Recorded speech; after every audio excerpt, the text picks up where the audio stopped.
So, hello, I'm Mindy, and I have the opportunity to share a story about how I met our teacher, spiritual master, Paramahansa Vishwananda.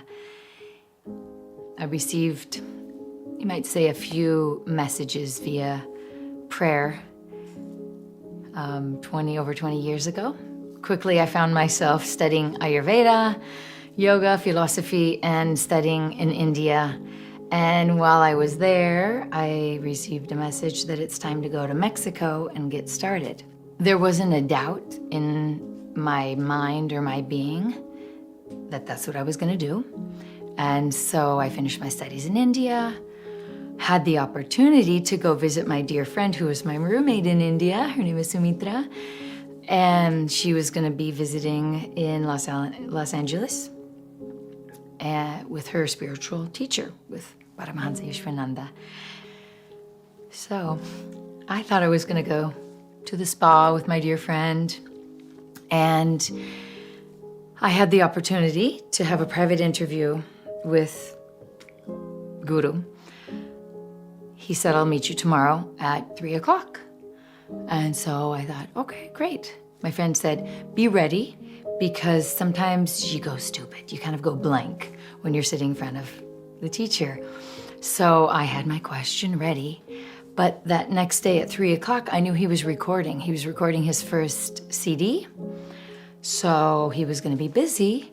And the girls were going on a tour of Paramahansa Yogananda's lake shrine and temple. So I opted to go with them. We had an extraordinary day. Amazing stories, amazing places we visited. And the door opens to the elevator when we get into the hotel, or get into the lobby, and the hotel elevator opens. And there is Guru. And he looks down at me and says, where were you? And I turn white. I'm really sorry.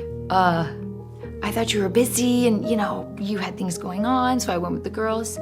And he said, it's your duty to be there. I'll see you tomorrow at 10:00. When it was time for my interview, the moment that he walked in the door, you can't put words to the tsunami, the essence of love that overtook me and really has been within me and been growing ever since. It was, if there is a moment in time that can change your life, that was it.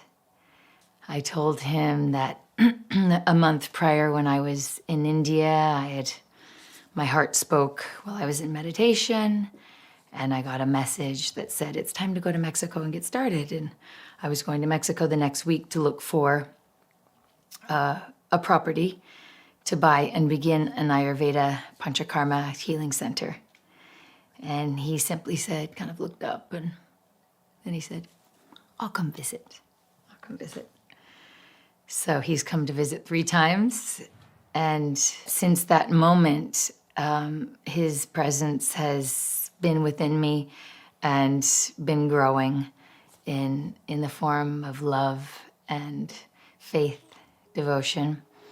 I feel so blessed because it keeps growing. It grows when you have to do it on your own and find that strength to do it on your own. And then we're so blessed when we get to be in person with him. Just this last year with COVID, when I hadn't seen him for 2 years, I couldn't make better and I was frustrated. And one night I was in pain and I just prayed. I prayed from the depth of my being, said, I don't want to spend another 50 years like this. Please, from the depths of my heart, help me. And instantly I got a message to guide me to what to do. And then the funny thing is that I woke up right when I got it. It was about 5 to 6 in the morning, which is kind of when I get up. And I got my day started. I have 2 small children, so got them ready for school. We got the homeschool going. They were off, and finally I saw my phone at about 10 in the morning. And he had sent me a message at 5 minutes to 6 that day. And I hadn't communicated with him for, 3 or 4 months. I don't communicate with him regularly, but it was right when I had prayed for some guidance. And he simply said, "How are you? Much love." And there was a call at about 6:05. He called a couple times. And I saw that, like I said, quite a few hours later. And I was so excited. My kids were on recess, so we called him, FaceTimed him, and we got to say hello. So he's always listening. He's there. And I had an issue with my children that was a bit scary. There was a scare with them. And I hadn't talked to Guru again for a few months. And I was telling my friends about this situation. They knew about it. I was filling in the details. And it was making me a little bit more like knocking me off my center. And I said, you know what, I'm gonna call Guru. I don't normally call him about things, I just pray. But I said, I'm gonna call him and just say, please, please look after us. Give us a little extra love and light right now as we ride through this situation. And I got in the car after dinner and I looked at my phone and he had sent a message right at the time when I said, I'm gonna call Guru. It was like at 7:45. And again, I hadn't communicated with him for a few months. And he says, how are you? How are the kids? Sending much love. And we're taken care of. We're blessed. We're all blessed when we surrender within to the intangible, when faith comes alive and faith grows. And we're so blessed because we get to be with our Guru in the tangible form. But when you live, an ocean away, you have to find that faith within.